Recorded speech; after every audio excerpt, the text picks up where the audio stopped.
Mm, I'm Melissa Rosario, 25 years old age, and I was born on November 1st on the year 1990 at San Carlos City, Pangasinan. I'm 155 centimeters and I can speak Filipino, English, and two provincial languages like Pangalatok and Ilocano.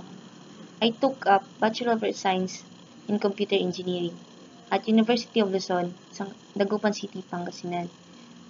I'm currently working at Emerson Technology Incorporation as a machine operator since 2013. And as a machine operator, we do make sure that our machines are working full at capacity, are stocked with needed materials and well maintained, and perform periodic checks on output. Machine operators might work with computer-controlled equipment or more mechanically based machines to make sure that they are set up properly, working well, and producing quality product. That's it.